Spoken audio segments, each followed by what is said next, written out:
सुबह का वक्त था। सूरज की सुनहरी किरणें खेतों में उग रही नई नई फसलों पर चमक रही थी। हवा में मिट्टी की भीनी भीनी खुशबू घुली थी। खेतों के किनारे किनारे लगे सरसों के पीले फूल मानो पूरे गांव पर मुस्कुराहट बरसा रहे थे। दूर से बैलों की घंटियों की टून टून सुनाई दे रही थी। कुएं पर औरतें पानी भरने आई थी। उनके बीच बातचीत और हंसी मजाक से वातावरण जीवंत था। मंदिर की घंटियों की गूंज गांव के हर गली में फैल रही थी। गांव की सुबह में सादगी और अपनापन था। हर कोई एक दूसरे को देखकर नमस्ते करता, हालचाल पूछता और फिर अपने अपने काम में लग जाता। गांव के बीचों बीच एक छोटा सा घर था। घर भले ही कच्चा था पर आंगन बड़ा और साफ था। आंगन के बीचों बीच तुलसी का चौरा बना था, जिस पर रोज सुबह सुबह दीपक जलता था। उस घर में रहती थी अनिका। उम्र लगभग 22 साल, गोरा रंग और बड़ी बड़ी काली आंखें। चेहरे पर मासूमियत, उसकी सादगी में ही एक अलग आकर्षण था। वह ज़्यादा सजती संवरती नहीं थी, पर उनके माथे पर सजी छोटी सी बिंदी और आंखों में चमक किसी को भी रोक लेती। उस सुबह भी वह आंगन में बैठकर चूल्हे पर रोटियां सेक रही थी। चूल्हे से उठते हुए धुएं ने उसके चेहरे को हल्का सा ढक दिया था। वह पल्लू से पसीना पोंछते हुए माँ से बोली, माँ ज़रा देखना आटा कम तो नहीं पड़ जाएगा, पिंटू को भी स्कूल के लिए रोटियां बांध कर देनी है। माँ, जिनकी उम्र अब 50 से ऊपर थी, बोली, हाँ बेटी देखती हूँ, पर तू इतना काम अकेली करती है, थक नहीं जाती? अनिका ने मुस्कुराकर जवाब दिया, थकने का वक्त कहाँ है माँ। जब तक पिंटू की पढ़ाई पूरी नहीं हो जाती मैं चैन की सांस नहीं लूँगी। माँ ने उसकी आंखों में झांकते हुए गहरी सांस ली। उन्हें पता था कि बेटी की हंसी बाहर से कितनी भी खिली क्यों न लगे, भीतर से वह टूटी हुई है। अनिका के पिता का देहांत 5 साल पहले हो चुका था। उस दिन से घर की जिम्मेदारी अचानक उसके ऊपर आ गई। भाई अभी छोटा था, माँ बीमार रहती थी। ऐसे में उसने घर संभाला, खेतों में काम किया और साथ ही सिलाई कढ़ाई का काम भी शुरू कर दिया। गांव की औरतें अक्सर उसके पास कपड़े सिलाने आती। कभी कभी वह रात भर बैठकर ब्लाउज कुर्तियाँ सीती रहती। पैसे ज़्यादा तो नहीं मिलते थे, पर घर का चूल्हा जलाने के लिए उतने ही काफ़ी थे। लोग उसकी तारीफ करते थे, देखो लड़की होकर भी कैसे सब कुछ संभाल रही है। लेकिन वही लोग उसके पीछे बातें भी करते, अरे इतनी उम्र हो गई अभी तक शादी नहीं हुई, पता नहीं कब होगी। अनिका सुनकर चुप रहती। वह जानती थी कि लोग बातें करेंगे, पर उसकी ज़िंदगी मजबूरी कोई नहीं समझेगा। उसका छोटा भाई पिंटू 12वीं कक्षा में पढ़ता था, पढ़ाई में बहुत अच्छा था। अनिका हर रोज उसे स्कूल भेजने से पहले टिफिन बांधती और कहती, पढ़ाई में मन लगाना बेटा, मेरी सारी मेहनत तेरे लिए है। पिंटू कभी कभी कहता, दीदी तुमने अपनी पढ़ाई क्यों छोड़ दी? अगर तुम भी पढ़ लेती तो आज नौकरी कर लेती। अनिका मुस्कुराकर जवाब देती, मेरे सपने अब तेरे सपनों में ही है पिंटू। तू कामयाब होगा तो समझूगी मेरी जिंदगी भी सफल हो गई। पिंटू अपनी दीदी की बातें सुनकर कभी रो देता, कभी और मेहनत से पढ़ने लगता। साल में एक बार गांव में बड़ा मेला लगता था।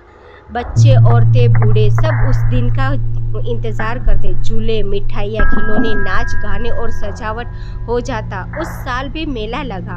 अनिका माँ और पिंटू के साथ मेला देखने गई। गांव की भीड़ में बच्चों की किलकारियाँ गूंज रही थी। ढोल नगाड़ों की आवाज़ से माहौल और भी चहक उठा। पिंटू ने गुब्बारे की दुकान देखी और भागकर बोला, दीदी मुझे वो लाल वाला गुब्बारा चाहिए। अनिका ने मुस्कुराते हुए बिना सोचे पैसे दिए और गुब्बारा खरीदकर उसके हाथ में दे दिया। भाई की खुशी देखकर उसकी आंखें चमक उठी। माँ ने धीरे से कहा, बिटिया तूने खुद कभी कुछ नहीं खरीदा, हमेशा दूसरों के लिए ही सोचती है। अनिका ने हंसते हुए जवाब दिया, उसकी खुशी ही मेरी खुशी है, मुझे और क्या चाहिए। मेले से लौटने के बाद रात को जब सब सो गए, अनिका खिड़की के पास बैठ गई। चांद पूरा चमक रहा था, आसमान में तारे टिमटिमा रहे थे। उसने धीरे से फुसफुसाया, चांद तू कितना भाग्यशाली है, तेरे पास अपनी रोशनी है और मेरी रोशनी तो मैंने किसी और की राह में जला दी। शायद मेरी किस्मत में बस दूसरों की खुशियाँ देखना ही लिखा है। उसकी आंखों से आंसू बह निकले, लेकिन अगले ही पल उसने आंसुओं को पोंछ डाला, क्योंकि उसे पता था कि अगली सुबह फिर वही संघर्ष, वही जिम्मेदारियाँ उसका इंतज़ार कर रही थी। अनिका हर रोज़ मुस्कुराती थी। गांव के लोग कहते, देखो कितनी हिम्मती लड़की है, कभी शिकायत नहीं करती। पर सच यह था कि उसकी हंसी अधूरी थी। वह बाहर से मजबूत दिखती थी पर भीतर से हर दिन टूटती थी। उसके दिल में भी सपने थे, कभी अच्छे घर में शादी करने के, कभी अपनी अच्छी पढ़ाई पूरी करने के लिए, कभी शहर जाकर कुछ नया देखने के। पर उसने उन सपनों को दिल के किसी कोने में बंद कर दिया था। अपनी चाहत, अपना सब कुछ, जिम्मेदारियों की गांव के लोगों के बीच अचानक खबर फैली, शर्मा जी का पोता राजीव शहर से आया है। शर्मा जी का गांव के बुजुर्ग थे, उनका बेटा बहू शहर में रहते थे और वहीं नौकरी करते थे। साल में मुश्किल से 1-2 बार गांव आते, लेकिन इस बार उनका पोता राजीव छुट्टियों में सीधे गांव पहुंचा। राजीव की उम्र 25 साल रही होगी। लंबे कद का, साफ रंग और आंखों में तेज, उसके कपड़े और चाल ढाल से साफ झलकता था कि वह शहर में पला बड़ा है। गांव के बच्चों के लिए वह किसी हीरो से कम नहीं था। सब उसके आसपास मंडराने लगे, भैया हमें भी साइकिल चलाना सिखाओ, भैया हमें मोबाइल दिखाओ। राजीव हंसते हुए सबको प्यार से जवाब देता। एक दिन राजीव सुबह खेतों की ओर घूमने निकला। रास्ते में उसके वो नाराज देखने को मिला जिसने उसका दिल थाम लिया। सामने खेतों की पगडंडी पर एक लड़की चल रही थी, साधारण सा सलवार कुर्ता पहने, ढीले से बांधे, हाथों में पानी से भरी मटकी। उसकी चाल में सादगी थी, चेहरे पर थकान, लेकिन आंखों में एक गहराई। राजीव ठिठक कर वहीं खड़ा रह गया। वह थी अनिका। उसकी मासूमियत ने राजीव का दिल छू लिया। शहर में उसने कितनी ही सजी धजी लड़कियां देखी थी, लेकिन ऐसी सादगी उसने पहली बार देखी थी। दोपहर का समय था, गांव की औरतें कुएं पर पानी भरने गई थी। राजीव भी वहीं खड़ा था। अचानक उसकी नज़र फिर अनिका पर पड़ी। अनिका ने पानी खींचते हुए मटकी भर ली। मटकी उठाने में थोड़ी मुश्किल हुई तो राजीव आगे बढ़ा और बोला, मैं मदद कर दूं? अनिका चौंकी। उसने देखा सामने एक अजनबी युवक खड़ा है। उसने हल्की सी मुस्कान दी और बोली, नहीं, मैं खुद कर लूंगी, आदत है। राजीव ने हंसते हुए कहा, फिर भी कभी कभी दूसरों को मौका देना चाहिए मदद करने का।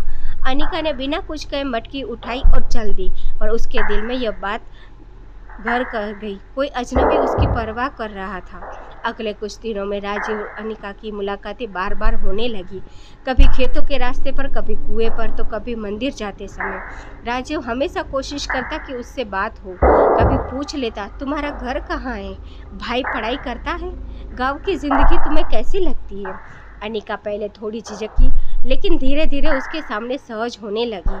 वह जानती थी कि राजीव शहर से है, पढ़ा लिखा है। उससे बात करके उसे एक अजीब सी राहत महसूस होती।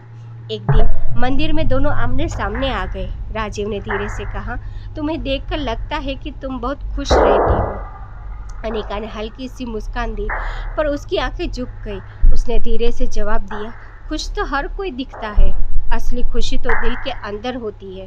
राजीव उसकी बात सुनकर चुप रह गया। उसे पहली बार लगा कि इस लड़की की हंसी अधूरी है। गांव में लोग बातें करने लगे। शर्मा जी का पोता और अनिका अक्सर बातें करते दिखते हैं, कहीं प्यार व्यार न हो जाए। अनिका ने ये बातें सुनी तो उसके मन में डर बैठ गया।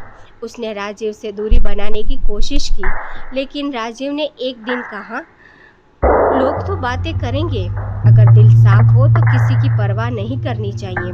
अनिका ने उसकी ओर देखा। उसकी आंखों में सच्चाई थी। पहली बार उसे लगा कि कोई उसके दर्द को समझ सकता है। शाम को जब अनिका अकेली थी तो उसने अपनी डायरी खोली और लिखा, पता नहीं क्यों इस अजनबी से मिलने के बाद दिल हल्का लगने लगा है। क्या सच में कोई है जो मेरी हंसी पूरी कर सकता है? गांव में सावन का महीना आया था। आसमान में बादल छाए रहते और कहीं भी हल्की हल्की फुहारें बरसने लगती। खेतों की मिट्टी से उठती सौंधी खुशबू हवा में घुल जाती। ऐसे ही एक दिन राजीव खेतों की ओर घूमने निकला। रास्ते में अचानक बारिश शुरू हो गई। वह पास के एक पेड़ के नीचे जाकर खड़ा हो गया। तभी उसकी नज़र सामने पड़ी। अनिका भी वहाँ बारिश से बचने के लिए खड़ी थी। राजीव मुस्कुराया और बोला, लगता है बारिश हमें बार बार मिलवा देती है। अनिका ने पल्लू से भीगते बालों को पीछे किया और धीमे स्वर में बोली, बारिश तो सबको मिलाती है, खेतों को, नदियों को और कभी कभी इंसानों को भी। राजीव उसकी बात सुनकर चुप हो गया। उसके शब्दों में मासूमियत भी थी और गहराई भी। अगले कुछ दिनों में दोनों अक्सर बातें करने लगे। वहाँ भी भीड़, नौकरी, ऊंची ऊंची इमारतें। अनिका बड़ी उत्सुकता से सब सुनती और शहर की लड़कियों कैसी होती है, अनिका ने एक दिन पूछा। राजीव ने हंसते हुए कहा, समझ धज कर फैशन में रहती है, लेकिन तुम्हारी तरह सादगी शायद ही किसी में हो। अनिका के गाल लाल हो गए। उसने नजरें झुका ली। उसने धीरे से कहा, मुझे तो शहर कभी देखने का मौका ही नहीं मिला, लेकिन सपनों में अक्सर सोचती हूँ कि शहर कैसा होगा। राजीव ने उसकी आंखों में देखते हुए कहा, अगर चाहो तो तुम्हें दिखाऊंगा, पर शायद तुम्हें मेरा गांव वाला मन ज्यादा पसंद आएगा। दोनों हंस पड़े। शाम को दोनों मंदिर की सीढ़ियों पर बैठे थे। राजीव ने पूछा, तुम हमेशा इतनी शांत क्यों रहती हो? लगता है जैसे तुम्हारे दिल में बहुत कुछ छुपा है। अनिका ने गहरी सांस ली और बोली, हर इंसान के दिल में कुछ न कुछ तो छुपा होता है। मेरी जिंदगी जिम्मेदारियों से भरी है, अपने बारे में सोचने का वक्त ही कहाँ मिलता है। राजीव ने धीरे से कहा, कभी कभी अपने बारे में सोचना भी जरूरी होता है। जिंदगी सिर्फ दूसरों के लिए जीने का नाम नहीं है। अनिका की आंखों में आंसू आ गए। वह चुप रही, लेकिन उस दिन उससे पहली बार लगा कि कोई है जो उसकी अधूरी मुस्कान को समझ सकता है। गांव में लोग बातें करने लगे थे। शर्मा जी का पोता और अनिका साथ साथ दिखाई देते हैं। कहीं ये दोनों एक दूसरे को पसंद तो नहीं करने लगे? अनिका ने ये बातें सुनी तो उसका मन घबरा गया। उसे डर था कि कहीं माँ को ये सब पता न चल गया तो वो क्या सोचेगी। उसने 1-2 दिन तक राजीव से दूरी बनाने की कोशिश की, लेकिन राजीव समझ गया। वह सीधे उसके घर के बाहर आया और बोला, लोग बातें करेंगे अनिका, लेकिन अगर हमारा मन साफ है तो किसी की बातों से डरने की ज़रूरत नहीं है। अनिका ने धीमे स्वर में कहा, मन साफ हो सकता है पर समाज की परवाह करनी पड़ती है। राजीव ने उसकी ओर देखते हुए कहा, तो मैं समाज को भी दिखाऊंगा कि मेरी नज़र में तुमसे बेहतर कोई नहीं। अनिका की आंखों में अनकहा विश्वास उतर गया। एक शाम दोनों खेत के किनारे बैठे थे। सूरज ढल रहा था, आसमान लालिमा से भर गया था। राजीव ने धीमे स्वर में कहा, अनिका, तुमसे एक बात कहना चाहता हूँ। जब से तुमसे मिला हूँ मुझे लगता है कि ज़िंदगी कितनी खूबसूरत है। तुम्हारी सादगी, तुम्हारी मजबूती सब मुझे खींचते हैं। अनिका चौंक गई। उसने उसकी ओर देखा, लेकिन कुछ कह नहीं पाई। राजीव ने आगे कहा, मुझे पता है तुम्हारी जिम्मेदारियां हैं, पर मैं चाहता हूँ कि तुम मेरी ज़िंदगी का हिस्सा बनो। क्या तुम मेरे साथ रहोगी? अनिका की आंखों से आंसू बह निकले। उसने कांपती आवाज़ में कहा, राजीव, मैं तुम्हें झूठी उम्मीद नहीं दे सकती। मेरा परिवार, मेरी माँ, मेरा भाई, सब कुछ मुझ पर निर्भर है। मैं अपने बारे में कैसे सोचूं? राजीव ने उसका हाथ पकड़ते हुए कहा, तुम अकेले क्यों सब संभाल रही हो? अगर मैं तुम्हारे साथ हूँ तो तुम्हारी जिम्मेदारियाँ भी मेरी होगी। अनिका ने धीरे से हाथ छुड़ाया और बोली, ये इतना आसान नहीं है। उसकी आंखों में दर्द। उस रात अनिका ने अपनी डायरी में लिखा, कभी सोचा नहीं था कि कोई मुझे इतना समझेगा, पर मैं अपनी चाहत को कैसे जी लूँ? क्या सच में मैं खुश रहने का हकदार हूँ? राजीव चाहता था कि अनिका हाँ कह दे, पर उसने चुप्पी साध ली। उसके मन में भावनाएं थी, पर जिम्मेदारियां उससे बड़ी थी। फिर भी दोनों की आंखों में अब वो अनकहा अपनापन साफ दिखने लगा था। कभी मुस्कान में, कभी खामोशी में, कभी बरसते बादलों की बूंदों में। बरसात का मौसम खत्म हो चुका था। गांव की गलियों में सब धान की हरियाली हल्का रही थी। लोग खेतों में काम करने में व्यस्त। राजीव का गांव में रहने का समय लगभग पूरा हो गया था। कुछ ही दिनों के बाद उस शहर लौटना था, लेकिन उसके दिल में एक अधूरा बोझ था। अनिका से अपने मन की बात पूरी तरह कह देने का उसने ठान लिया कि इस बार वो चुप नहीं रहेगा। चाहे जवाब हाँ हो या ना, उसे साफ साफ सब कुछ जानना होगा। शाम का वक्त था। गांव का मंदिर दीपकों की रोशनी से जगमगा रहा था। आरती की धुन वातावरण में गूंज रही थी। अनिका भी माँ के साथ वहाँ आई थी। पूजा के बाद जब लोग लौटने लगे तो राजीव ने धीरे से उसे इशारा किया। अनिका माँ से अलग होकर मंदिर की सीढ़ियों पर बैठ गई। राजीव उसके पास आकर बोला, अनिका, मुझे तुमसे कुछ ज़रूरी बात करनी है। अनिका ने हल्का सा मुस्कुराने की कोशिश की। तुम हमेशा कुछ न कुछ ज़रूरी बात लेकर ही आते हो। राजीव ने गहरी सांस ली और बोला, अनिका, मैं अब लौट और टाल नहीं सकता। मैं तुम्हें दिल से चाहता हूँ। मैं चाहता हूँ कि तुम मेरी ज़िंदगी का हिस्सा बनो। क्या तुम मेरे साथ चलोगी? अनिका के चेहरे की मुस्कान अचानक खो गई। उनकी आंखें नम हो गई। उसने धीरे से कहा, राजीव, तुम अच्छे हो, बहुत अच्छे हो। शायद किसी और लड़के की ज़िंदगी में तुम खुशियों की बारिश कर दोगे। लेकिन मेरी ज़िंदगी सिर्फ जिम्मेदारियों से भरी है। राजीव ने उसका हाथ पकड़ते हुए कहा, तो मैं भी तो तुम्हारी जिम्मेदारियों का हिस्सा बनना चाहता हूँ। क्यों सब कुछ अकेली उठाई बैठी हो? अनिका ने कांपते स्वर में कहा, तुम नहीं समझोगे, माँ की सेहत अब ठीक नहीं रहती, भाई अभी पढ़ाई कर रहा है, पिताजी के आ जाने के बाद घर की सारी जिम्मेदारी मुझ पर है। अगर मैं अपने सपनों के पीछे भागी तो घर बिखर जाएगा। राजीव ने दृढ़ स्वर में कहा, लेकिन तुम भी तो इंसान हो अनिका, तुम्हें भी जीने का हक है। अनिका की आंखों से आंसू बह निकले। उसने अपना हाथ छुड़ाया और कहा, मेरा हक मेरे कब का खो दिया राजीव। राजीव की आंखों में निराशा थी, लेकिन उसने हिम्मत नहीं हारी। अगर मैं तुम्हारे परिवार की जिम्मेदारी अभी उठाऊं तो तुम्हारी माँ मेरी माँ होगी, तुम्हारा भाई मेरा भाई, क्या तब भी तुम ना कहोगी? अनिका ने सिर झुका लिया। कुछ पल चुप रहकर उसने कहा, राजीव तुम्हारा इरादा सच्चा है, पर समाज इतनी आसानी से हमें नहीं अपनाएगा। लोग कहेंगे कि अनिका ने अपने भाई को छोड़ा और शादी कर ली। माँ का क्या होगा, भाई का क्या होगा? मैं किसी की जुबान का बोझ नहीं बन सकती। राजीव की आंखों में आंसू भर आए। उसने कांपती आवाज़ में कहा, तो क्या तुम्हारा जवाब हमेशा के लिए ना है? अनिका ने रोते हुए सिर हिलाया। हाँ राजीव, मेरे लिए ये रास्ता यहीं ख़त्म होता है। अगले दिन राजीव गाँव छोड़ने वाला था।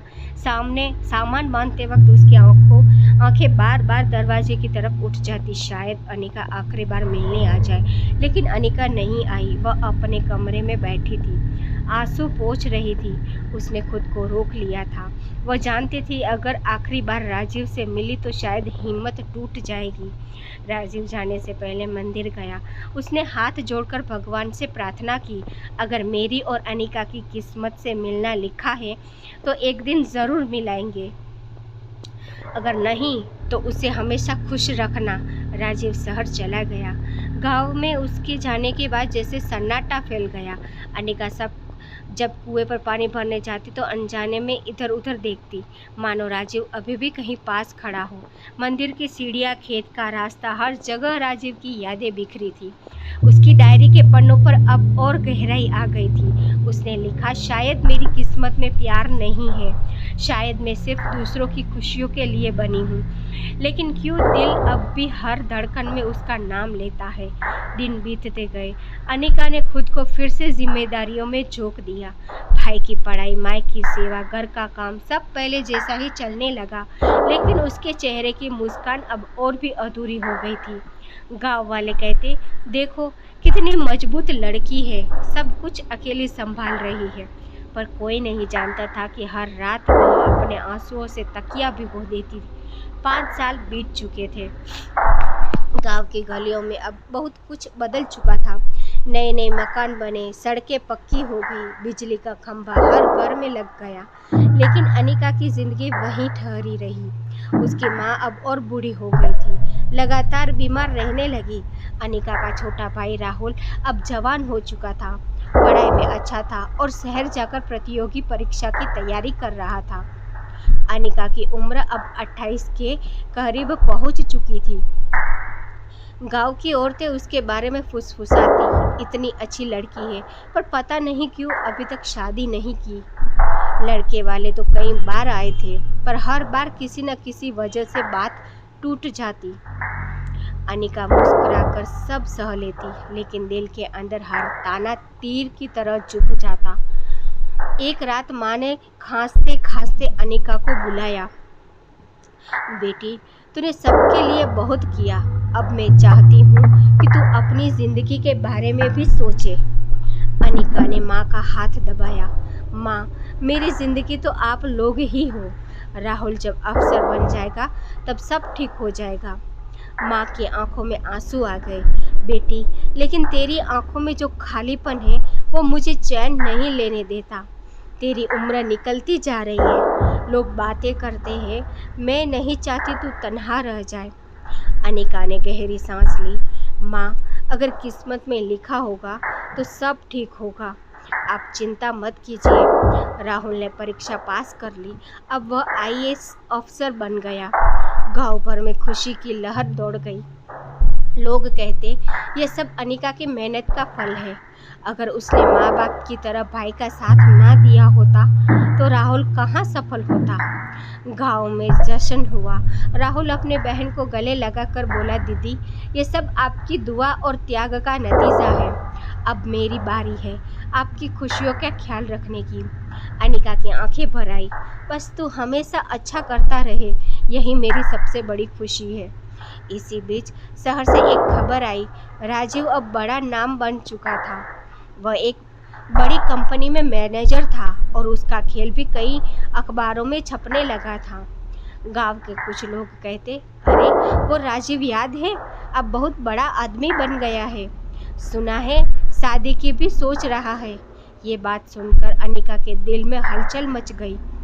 कई साल बीत चुके थे लेकिन राजीव की यादें अब भी उसकी धड़कनों में बसी थी। उसने रात को डायरी में लिखा, शायद उसने मुझे भुला दिया, शायद अब मेरी जगह उसकी ज़िंदगी में कोई और होगी, लेकिन मैं क्यों नहीं भूल पा रही। राहुल की पोस्टिंग के बाद गांव में फिर से चर्चाएं शुरू हो गई। लोग बार बार अनिका की शादी की बातें छेड़ते।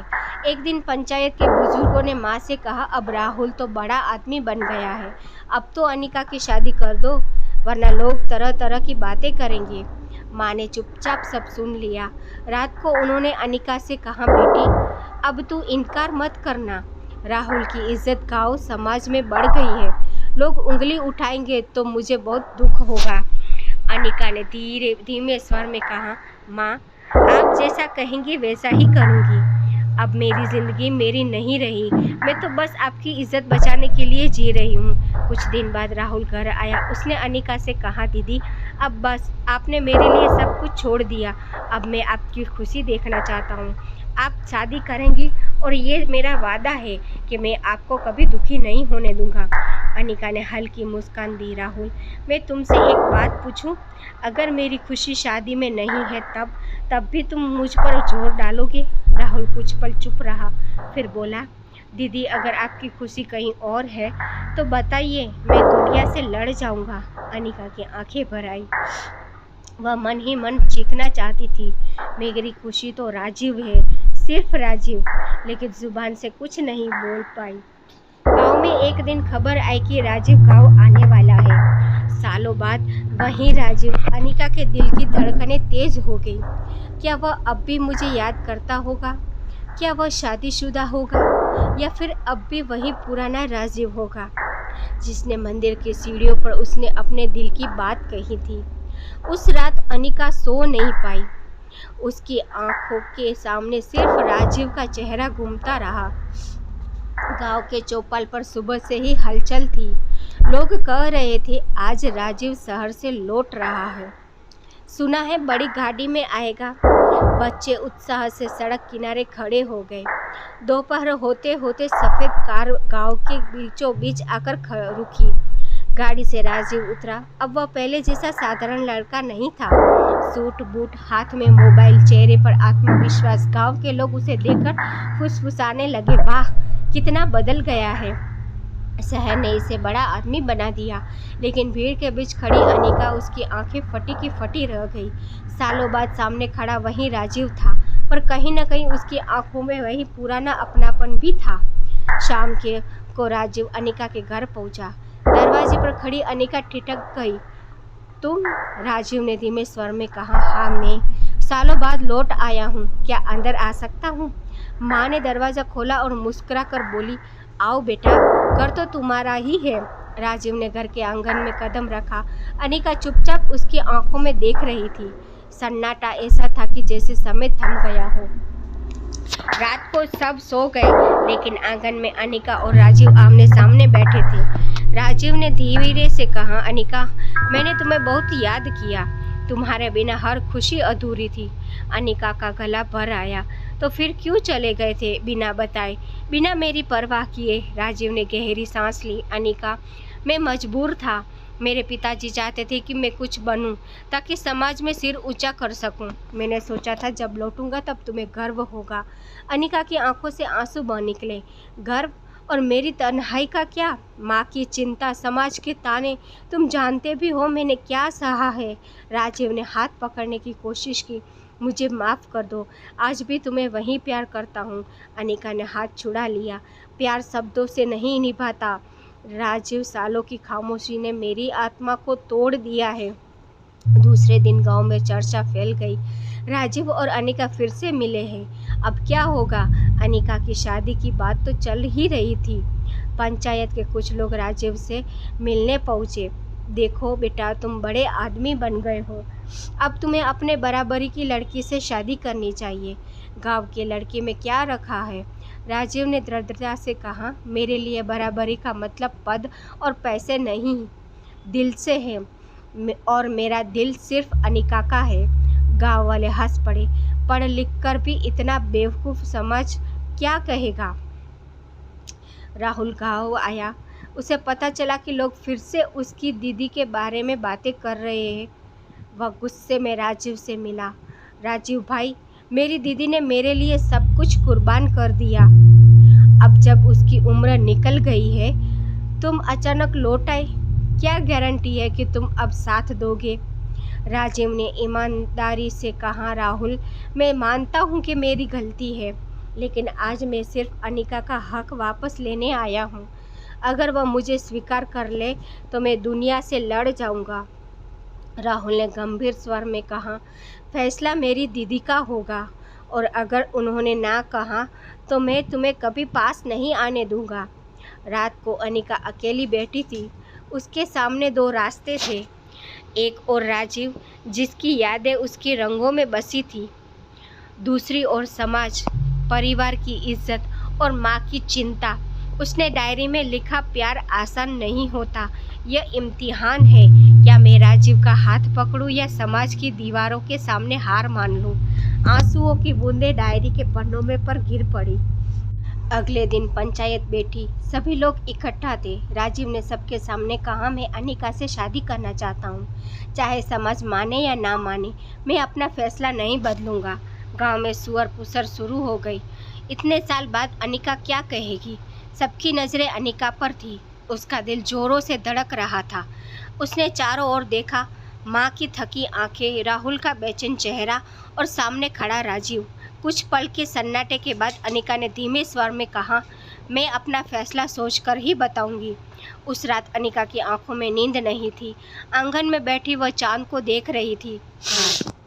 मन में सवालों का तूफान। क्या मैं फिर से वही गलती करूं? क्या राजीव अब भी वही है जो मुझे अधूरा छोड़कर चला गया था, या वाकई वो बदल चुका है? डायरी खोलकर उसने लिखा, प्यार और भरोसे के बीच की दूरी, वही सबसे बड़ी परीक्षा है। सुबह अनिका की माँ उसके पास आई, धीरे से बोली, बेटी, मैं जानती हूँ तू अंदर से कितनी टूटी हुई है, लेकिन सच ये है कि राजीव ने तेरे लिए कदम बढ़ाया है। बहुत लोग ऐसा साहस नहीं दिखाते। अनिका की आंखें भर आई। माँ, लेकिन गांव लोग, उसकी बातें। माँ ने हाथ पकड़ते हुए कहा, लोग तो आज भी बोल रहे हैं कि तू अधूरी है।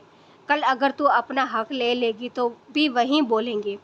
फ़र्क बस इतना होगा कि तू अकेली नहीं होगी। राहुल अपने बहन के पास आया। दीदी, मैं बस इतना चाहता हूँ कि आपको फिर से तकलीफ ना हो। मैंने आपको इतने साल तन्हा देखा है। अगर आप फिर टूटी तो मैं जी नहीं पाऊँगा। अनिका ने उसे सीने से लगा लिया। राहुल, तू मेरी जान है, मैं तुझे दुख नहीं देना चाहती, पर क्या तेरा विश्वास इतना है कि मैं सही फैसला कर सकती हूँ?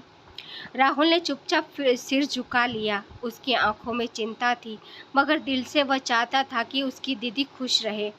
शाम को राजीव अकेले अनिका से मिलने आया।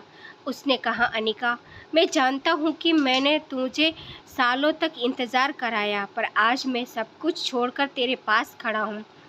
पैसे, शोहरत सब तेरे बिना अधूरे हैं। अनिका ने सीधी नज़र से देखा, और अगर कल फिर कोई वजह आ गई तो क्या फिर मुझे छोड़ दोगे? राजीव ने गंभीर स्वर में कहा, अगर कभी तुझे छोड़ने का ख्याल भी आया तो मैं खुद को जीते जी सजा दूंगा। मेरी दुनिया सिर्फ तू है, और अब मैं ये दुनिया खोना नहीं चाहता। अनिका की आंखों से आंसू गिरने लगे। गांव के चौपाल पर फिर पंचायत बैठी। चारों ओर भीड़ थी। राजीव खड़ा होकर बोला, आज मैं सबके सामने साफ कहने आया हूँ कि मेरी जिंदगी अनिका है। अगर आप लोग मुझे स्वीकार नहीं करते तो भी मैं उसे छोड़ूंगा नहीं। लोगों में सुपर पुसर होने लगी। इतनी हिम्मत शहर से लौटा है मगर दिल तो गांव का ही लगता है। पंचायत ने अनिका से पूछा, बेटी तेरा क्या फैसला है? सन्नाटा छा गया। अनिका खड़ी हुई। उसकी आंखों में आंसू बह रहे थे पर आवाज़ मजबूत थी। मैंने सालों तक अकेलेपन का बोझ उठाया। समाज ने मुझे कमज़ोर कहा, अधूरी कहा, लेकिन आज मैं अपना सच कहूँगी। हाँ, मैं राजीव से प्यार करती हूँ और अगर प्यार अपराध है तो मैं ये अपराध करते करते मर जाऊँगी। मैं राजीव का हाथ थामना चाहती हूँ, चाहे दुनिया माने या ना माने। गांव के लोग दंग रह गए। कुछ ने ताली बजाई, कुछ ने ताने मारे, लेकिन इस बार अनिका की आवाज़ दबाई नहीं जा सकी थी। माँ की आंखों में खुशी के आंसू थे। बेटी, तूने आखिरकार अपने दिल की सुनी। राहुल धीरे धीरे आगे बढ़ा। उसने राजीव का हाथ पकड़ लिया। भाई, अगर दीदी ने तूने चुना है तो मैं उसका फैसला मानता हूँ। अब उन्हें दुख देना तुम्हारी जिम्मेदारी है। अब राजीव ने कसम खाई, राहुल, मैं उन्हें कभी आंसू नहीं दूंगा। कुछ महीनों बाद गांव में शादी की तैयारियां थी। राजीव और अनिका का मंडप सज चुका था। गांव के बच्चे नाच रहे थे और बुजुर्गों के चेहरे पर भी मुस्कान थी। शादी की रस्मों के बीच राजीव ने अनिका से कहा, आज से तू अकेली नहीं है। हम दोनों मिलकर हर ताने का सामना करेंगे। अनिका मुस्कुराकर, और आज से मेरी डायरी अधूरी नहीं रहेगी। हर पन्ने पर तुम्हारा साथ लिखा होगा। मंगलसूत्र उसके गले में पड़ते ही पूरा गांव तालियों से गूंज उठा। कुछ लोग अब भी बड़बड़ा रहे थे, लेकिन इस बार समाज की आवाज़ से ज़्यादा गूंज रहा था अनिका का आत्मविश्वास और राजीव का प्यार। शादी के बाद राजीव और अनिका ने गांव में ही रहना तय किया। राजीव ने कहा, अब मैं शहर की नहीं, इस गांव की तरक्की के लिए काम करूंगा, क्योंकि यहीं मेरा प्यार, मेरी जड़ें हैं। गांव के लोग धीरे धीरे बदलने लगे।